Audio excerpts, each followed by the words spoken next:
Les mitzvot et l'antidépresseur.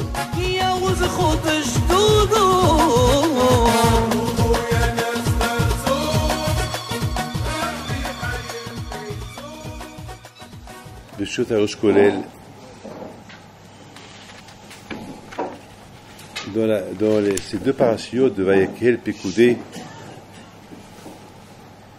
il y a des choses tellement intéressantes, des choses tellement importantes à comprendre. Il y a beaucoup des choses qui sont très dures à comprendre. Parce que si vous avez remarqué, la Torah combien elle parle des détails et des détails sur le Mishkan. Il faut faire ceci, il faut faire cela. Après, Moshe Rabbeinu, après, il recalcule tout ce qu'il a fait.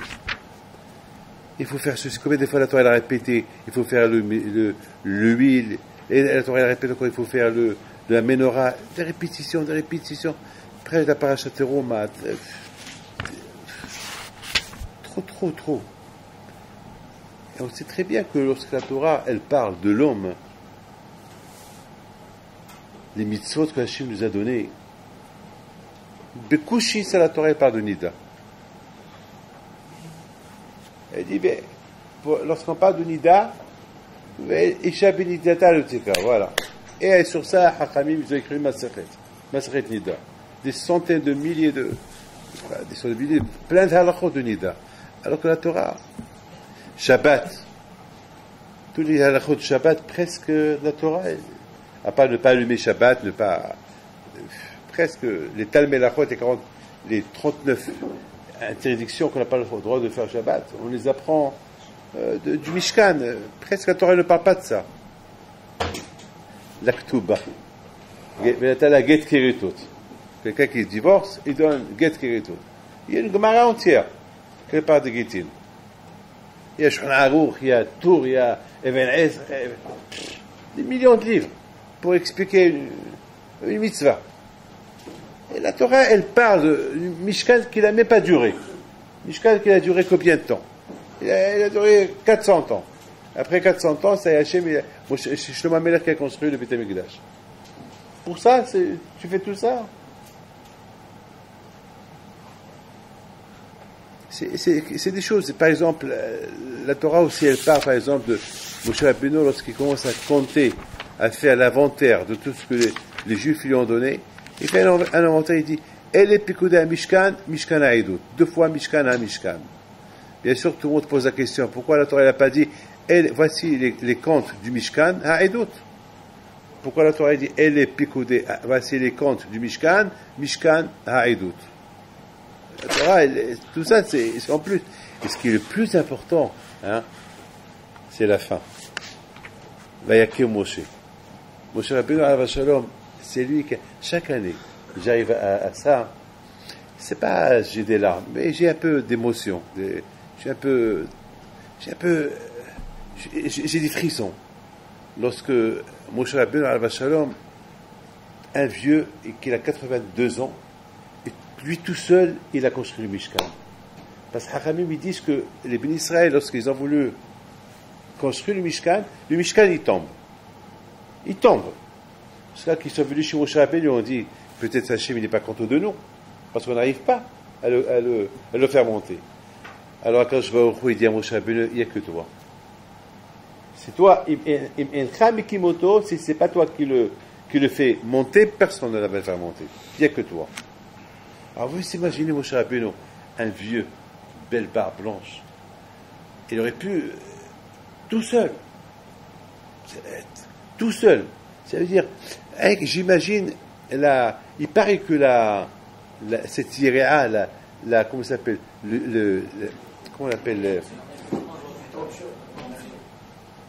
cette fameuse, c'est le rideau, ce fameux rideau. Il pesait des tonnes, il pesait des tonnes. C'était aussi grand qu'il entourait tout le Hatzer, toute la cour. C'est de la folie. Mais Moshe Rabbeinu tout seul, il la lève. Et il y avait 36 krachim, 36 panneaux, des poteaux. Chaque poteau, c'était lourd, des centaines de kilos. Comment Moshe Rabbeinu l'a fait? Il met un, après il met le deuxième. Et combien de temps ça lui a pris de faire tout ça? Et il paraît que chaque jour il faisait ça. Pendant 7 jours, il a construit le Mishkan, chaque jour. Chaque jour, il construit le Mishkan, et le soir, il le défait. Et encore le matin, il le reconstruit. Attends, mais... J'imagine. C'est pas ça d'imaginer.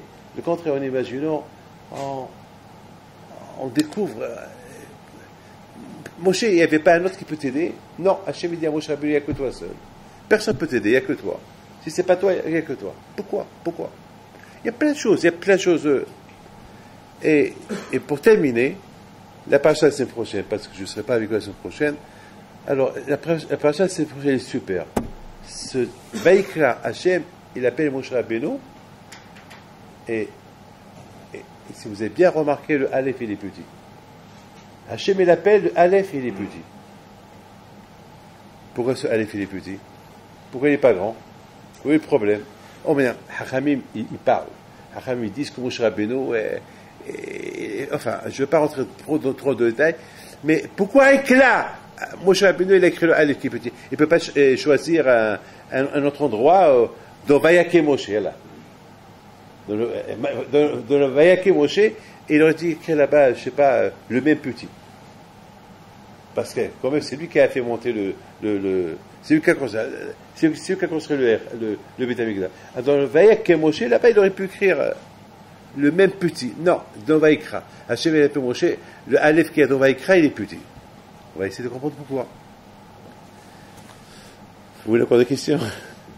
Il y a plein de questions. Plein. Alors, je suis arrivé à une conclusion. Mais avant que je vous raconte, avant que je vous donne un peu, je vous explique un peu tout ça, je voudrais vous dire ce qui se passe en Israël aujourd'hui. Je viens de faire un cours au collège d'Ashdod, un instant avant de venir chez vous. Et j'ai bien compris, je connais, vous savez ce qui se passe.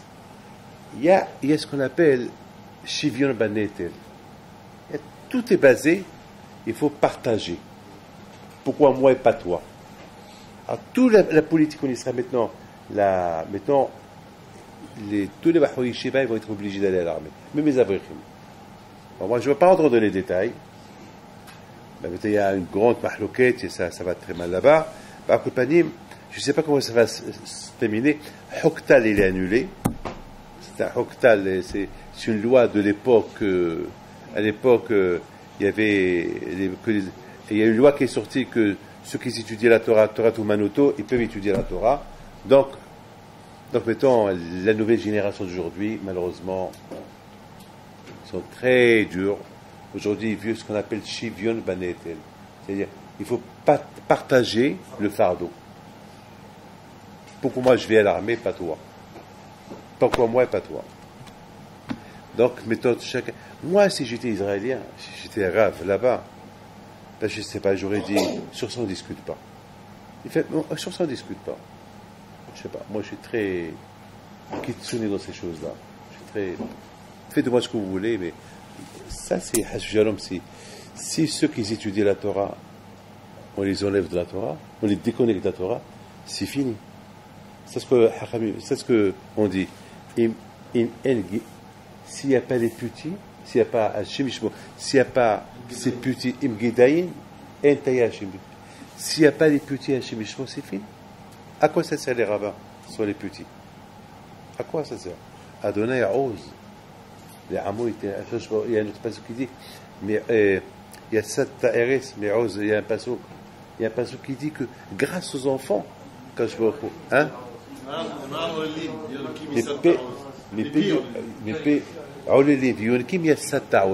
Que la Torah, Hachem, s'il n'y avait pas les enfants, que je ne pourrais pas donner la Torah. Parce que la Torah, ce n'est pas pour les vieux. La Torah, c'est l'avenir, c'est les enfants. Bon, accompagné, je ne vais pas rentrer dans les détails. Si moi j'étais là-bas, je ne sais pas. Sur ça, il n'y a pas de discussion. Jamais. Il n'y a pas de discussion. Sur ça, il n'y a pas de discussion. Et ici, il doit y avoir ici des choses. Mais il faut savoir une chose, que malheureusement, parce que s'il y a ce qui se passe aujourd'hui, c'est peut-être qu'il y a une raison. La raison est, il faut se renforcer dans la Torah. Parce qu'on ne peut pas être et dans la Torah et être entre les deux. Et quelque part, je pense que cette xéras, elle est venue pour réveiller ceux qui sont entre là et là. C'est comme que... Il y a un avis qui dit à Israël, Ad matay atem pos'him aché se'ifim. Pourquoi vous êtes comme ça que vous êtes comme ça? Ou Hachem, ou le Baal, ou Hachem, ou l'Aboud Azara. Tu ne peux pas se promener avec l'internet dans tes mains et tu dis tu es un Talmid Chacham. Tu peux pas. Tu peux pas. C'est pas possible. Moi, je sais, je viens hier de l'Argentine, il y a un Talmid Chacham qui vient chez moi, il est en divorce, parce que malheureusement, il est tombé dans le piège. Il est tombé dans le piège. Tu ne peux pas dire ça et ça. Malheureusement, aujourd'hui, on vit dans une époque où il y a beaucoup de Tzara. Il y a le Tzara. Il y a beaucoup de Tzara. Le Tzara, il est dur, surtout chez les enfants. Et je pense que peut-être ceux qui sont entre là et là, ils vont se réveiller. Eh ben, ou bien ou ça, ou ça. Lorsqu'on dit le mot Torato Manuto, lorsqu'on dit que quelqu'un qui étudie la Torah, ma vie c'est la Torah. C'est quoi ton occupation? Je viens d'avrir. C'est ça ton occupation? Alors sois avrir jusqu'à la fin.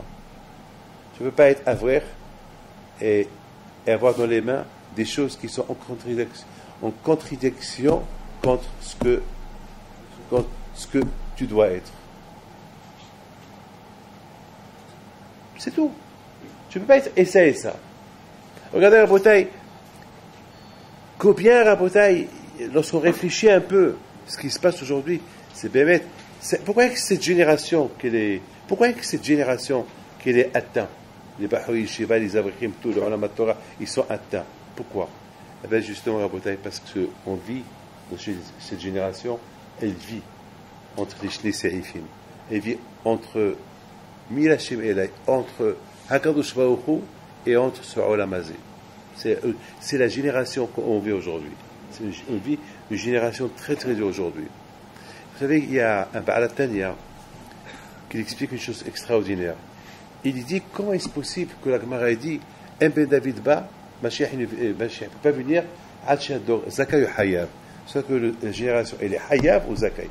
Ou elle est Tzadikim, ou tout le monde est Tzadikim, ou tout le monde est Rechaim. Il lui pose une question dans son beau livre. Il dit on peut pas dire que tout le monde, on peut pas trouver toute la génération de Tzadikim. Il peut pas avoir tout le monde qui est Rechaim. C'est pas possible. Au Kolador Hayav, au Kolador, c'est pas possible. Kolador, pas possible. Quoi, tout le dor, toute la génération vont être tzadikim. Il donne une super explication. Il dit que ce que la Gemara dit, que En Ben David Ba, que Mashiach ne peut pas venir jusqu'à que toute la génération Hayav ou Zakai, ça parle de chacun et chacun en particulier. C'est-à-dire, il faut que je suis ou tzadik ou racha. Je peux pas être comme ça et comme ça. Je ne peux pas avoir une barre blanche et avoir dans mes mains ce petit truc-là qui peut me détourner de la Kadosh Baruch Hu. Et je vous dis, ça détourne, je vous le dis. C'est pas de la rigolade. Et si vous l'avez, je vous conseille de le casser. C'est quelque chose d'affreux. Parce que moi-même, je suis tombé dans le piège de ça. Moi, je n'ai pas votre Hachem, mais c'est comme quelqu'un, il y a quelque temps, le espèce de Rabbi Yashiv, à la vache, lorsqu'il je voulais qu'il me montre comment ça s'appelle, parce que j'étais à New York, il voulait, Rabbi David, vous savez, vous voulez voir la Levaya? Je dis oui, viens,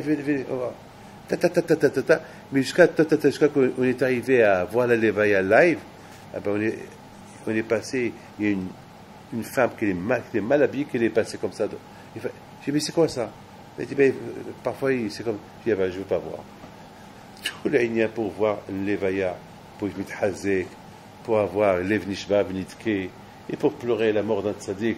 Et c'est ça ce que je suis en train de voir. Et je dois la parole d'honneur. Ça a pris 2 mois, et cette femme, elle passe dans ma tête. J'ai une barbe blanche, hein, je ne suis pas un tzaddik, hein, je vous le dis. Mais si je vous dis ça, c'est pour vous dire les dégâts que ça peut faire. Alors si c'est moi, peut-être que le tzara est très fort chez moi parce que j'essaye de ne pas, justement parce qu'on ne veut pas voir, c'est là que le tzara veut qu'on voit. Bon, c'est comme ça, mais à Kulpani Rabotai, c'est important pour moi de vous le dire, pour vous dire les dégâts que ça peut faire. Alors que moi, avec une seule fois, j'ai eu, une fois chez Hanan, une fois, Hanan était en train de travailler et il était en train de voir ce qu'il voyait. Puis j'ai dit, Hanan, mais c'est quoi ça? Il dit, non, je sais pas. J'ai dit, mais c'est quoi ça en face de toi? Il dit, rien. Ah, oui, oui. Bon, lui, il ne fait pas attention. D'accord. Ça. Bon. Et moi, je rentre. Moi, je rentre et je vois. Bon, à Kulpani Rabotai, combien Rabotai, il faut. Écoutez bien. Là, je vais être un peu sérieux. Là, je vais rentrer un peu dans le mal. Donc, on ne peut pas. Avant que Mashiach il vient aujourd'hui, on atteint, au niveau de la génération, on peut être au Hayav ou au Zakai. Aujourd'hui, on est de une génération qui est Bémet, hein. On est de génération dure. Aujourd'hui, on va te découvrir. Aujourd'hui, on va me découvrir. Avec ma barre, on va me découvrir qui je suis. Hayav ou Zakai. Voilà, c'est toi. Aujourd'hui, on vit dans le monde. Okay. Mais, alors, on te dit, monsieur, tu ne peux pas être ça et ça. Ça et ça, mais de toute façon, chaque Ashbaohu, tu es Hayav. Si tu te comportes comme tu te comportes, chez Hachem, tu es Hayav. Moi, je n'ai pas le droit de dire qui est Hayav, qui est Zakai, mais chaque Ashbaohu, il sait qui est Hayav, qui est Zakai. Et croyez-moi, avec tout ce qui se passe aujourd'hui, malheureusement, il peut y avoir un grand pourcentage de Hayav que Hachem me protège. À Botaï, je voulais arriver à Moshe Rabbeinu alav shalom. Combien on doit apprendre de Moshe Rabbeinu? Mais maintenant, on a posé plein de questions. Surtout, pourquoi Moshe Rabbeinu alav shalom, personne ne pouvait l'aider. Et pourtant, tout le monde pouvait l'aider. Non, je lui dis, il n'y a personne qui peut t'aider, il n'y a que toi. Pourquoi il n'y a que moi? Pourquoi pas les autres? Pourquoi personne ne peut l'aider? On a posé plein de questions. On a aussi posé la question, pourquoi ce Aleph il est petit? Rabotai,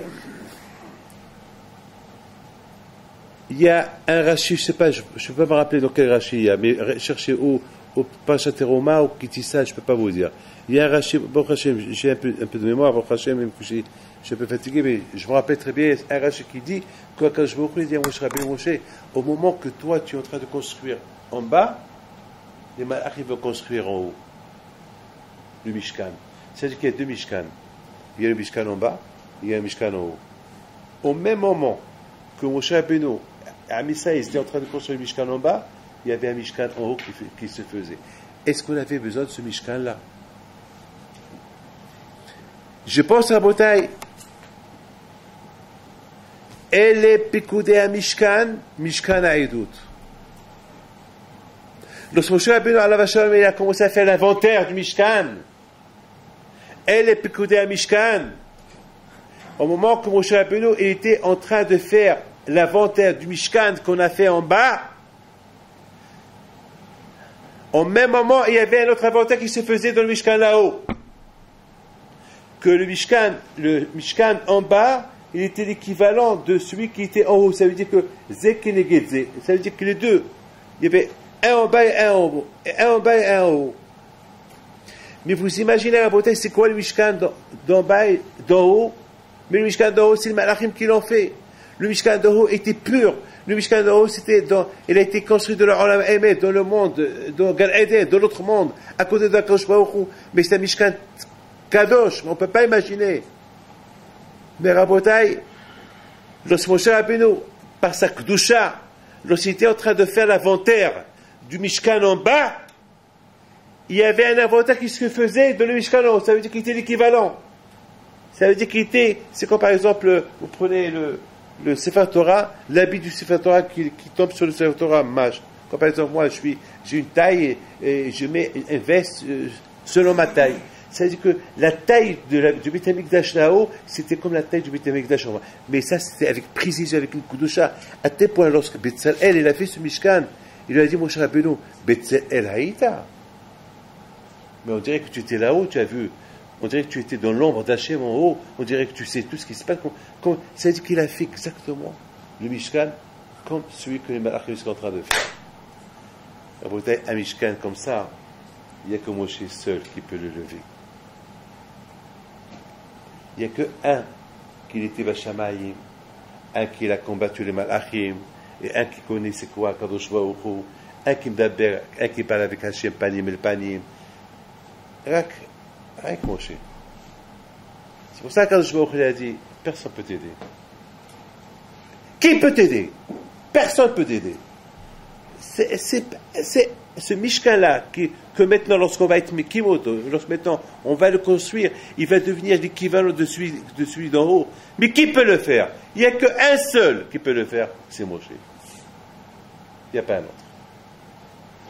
Il n'y a que Moshe. Il n'y a que lui seul. Il n'y a pas un autre. Personne ne peut le... Écoutez bien. Je raconte une super histoire avec un tzaddik qui s'appelle Rabbi Daoud Baruch Alav Shalom, mais pas celui qui est enterré à Taroudon, bien Agadir là-bas, mais celui qui est enterré à côté de Rabbi Haïm Pito à Issaouira. Il y a un tzaddik qui s'appelle Rabbi David Ben Baruch Kohen Azoug. Celui-là, le mariage de sa fille, il n'y avait pas d'argent. C'est une histoire que toujours mon père Alav Shalom, on nous l'a raconté. C'est une histoire dans la famille. Il est enterré à côté de Rabbi Haïm Pito à Issaouira. Il va chez sa femme et lui dit, alors, ça va, tout va bien? Il dit, tout va bien, rien ne va. On n'a rien. Le mariage il approche, il n'y a pas d'argent, il n'y a même pas de Shabbat, il n'y a rien du tout. Regardez ces tzadikim, comment ils vivaient. Mais les tzadikim, comment ils vivaient. Aujourd'hui, chacun qui a une barbe, il veut recevoir les gens, il veut... Je sais pas, je veux pas...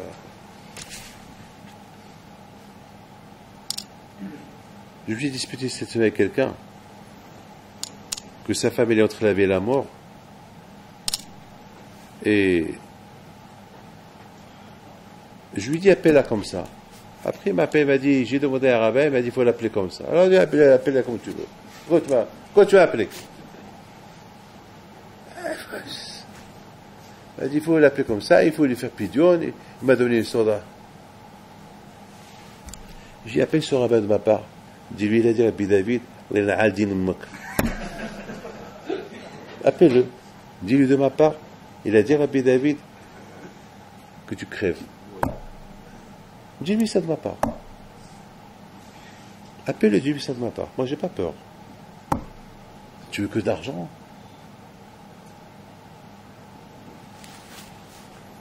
Bon, la femme, elle est morte. Aujourd'hui, ils vont l'enterrer là, Esther. Chez Mishmor. Parce qu'il y a de l'argent. Ça fait changer. Ajoute-lui un an.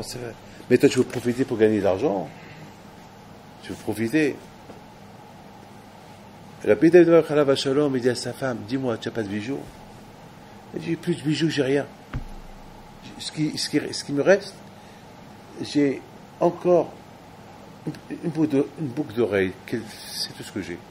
Une lune, tu me l'as pris pour faire Shabbat, et il y a donne à moi, on va l'avoir. Mais si tu la vends, ils vont donner combien? Il n'y a même pas pour les frais de Shabbat. Là, c'est le mariage de ta fille. Elle dit, donne à moi. Il va chez le bijoutier. Dès qu'il rentre chez le bijoutier se lève, c'est un juif, il lui rase les mains, Hacham, ça va. Et je voudrais bien que vous me pesez cette boucle d'oreille, et vous me la vendez parce que j'ai le mariage de ma fille. Le bijoutier la prend.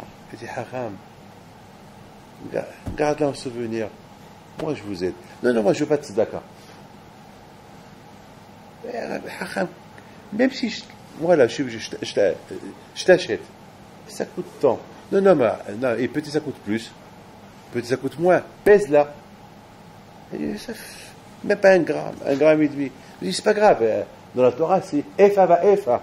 Il y a un passage dans la Torah qui dit Efa va Efa. Ça veut dire il faut faire attention avec les mesures, avec la balance, la dalle. Acham, je donne plus. Allez, je la garde souvenir. Tiens. Non, je veux. Bon, tu vous voulez que je la pèse? Oui. Il apporte la balance, il met 1 gramme. Et voilà, toujours, la pièce était de l'autre côté, était toujours en bas.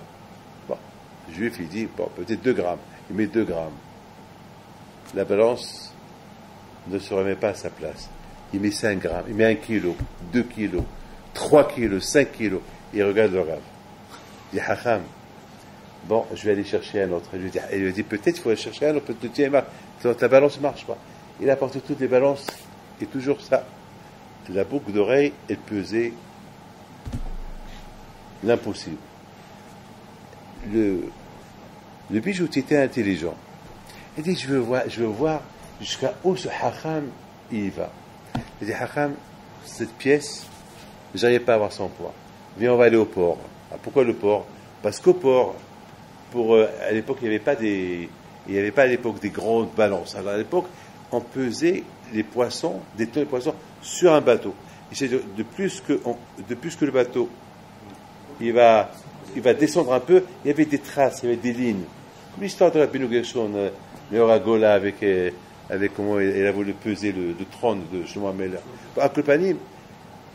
Et le Rav, il va avec lui, ils arrivent, et dès qu'il arrive au port, il dit, bon, s'il vous plaît, je vais vous louer le bateau, je paie. Ils ont commencé à rigoler. C'est pas vous rigolez, vous allez voir, c'est moi qui vais rigoler de vous. Donc, il pose la pièce sur le bateau, presque le bateau, il a coulé. Jusqu'à que, vite, le juif, il a pris la pièce. Il dit, Hacham, qu'est-ce que tu veux? Tu veux savoir une chose? Cette pièce, voilà, elle est légère, mais elle n'a pas de prix. Elle pèse des millions de tonnes. Elle n'a pas de prix. Je dis, Rabbi, tu as mis ta tête sur cette pièce, qu'elle est incalculable, et devient incalculable. Ah ben, oublie que cette pièce, elle est incalculable. Oublie que de cette pièce, tu vas faire le mariage. Oublie. On laisse ça de ta tête. On va voir combien elle pèse. Et lorsqu'il dit, alors combien elle pèse maintenant? Dès qu'il a mis, elle pesait 1,5 gramme. Et voilà, 1,5 gramme. Regardez le kouah des tzadikim. Parce qu'il a pensé que de cette pièce-là, il va faire le mariage, peut-être il a même pensé à acheter une maison à sa fille, donc cette pièce-là elle n'a pas de poids. Rabotai, pourquoi je vous raconte ça? Imaginez-vous, Rabotai, ce Mishkan de Moshe Rabbeinu. Qu'il était l'équivalent de ce Mishkan là-haut. Mais qui peut le toucher? Comme que personne ne peut toucher le Mishkan d'en haut, qui peut toucher le Mishkan d'en bas? C'est pour ça que chacun qui le touchait, il tombait. Et Rabbi David Ben Hazan alav shalom, l'ami de Rabbi Haim Pinto, qui l'a enterré à Marrakech, lorsqu'il est mort, chacun qui le touchait, il tombait. Personne ne pouvait le toucher. Ça que Rabbi Haim Pinto leur a dit, vous savez, le seul moyen pour le toucher, il faut le laver avec ses larmes. Parce qu'il pleurait. Chaque nuit, il pleurait à Hawam Bet Amikdash, il faut le laver avec ses larmes. Il faut jeter ses larmes sur son corps, là vous pouvez le toucher. Sinon, personne ne peut le toucher. C'est tzadikim, ils sont intouchables. Vous comprenez, mes Torah Rabotai, pourquoi Moshe Rabbeinu alav shalom était le seul capable de construire le Mishkan? Parce que lui seul connaît Akadosh Baruch Hu, panim el panim. Il parlait avec Akadosh Baruch Hu, panim el panim. C'est quoi panim el panim? Hachem, il voit Moshe, panim. Mais c'est quoi el panim? Quoi? Moshe, il le voit? Non. Moshe ne voit pas Akadosh Baruch Hu. Hachem, il voit Moshe Rabbeinu. Il voit son visage. Les Moshe, quoi? Panim el panim. Visage à visage. Quoi, Moshe Rabbeinu le voit? Non, il ne le voit pas. Mais il le voyait à travers sa pnimiyot, à travers son cœur. Et Asul Mishkan v'shachanti betocham. Hachem, il veut que chacun de nous, il soit Mishkan pour Akadosh Baruch Hu. Comment peut être Mishkan à Akadosh Baruch Hu avec tous les dabas qu'on a dans la tête? Mais comment? On est des hypocrites. Comment peut être Mishkan à Akadosh Baruch Hu? Comment on peut, chacun de nous va être Mishkan? Comment? Mais comment? Par quel moyen? Comment? Dans un monde fou on habite. C'est impossible. C'est dur. Ne croyez pas que c'est facile. Hier, j'arrive dans l'avion. Il y avait Moshe Merali avec moi. Et tout de suite, on nous a reconnus. Parce qu'on a pris l'avion dimanche soir. On est resté que 2 jours là-bas, en Argentine. Donc, c'est le même équipe qu'hier soir, ils sont retournés avec nous. Ah, ils étaient contents de... Ah, vous êtes restés que 2 jours. Alors, il faut pas trop parler avec eux.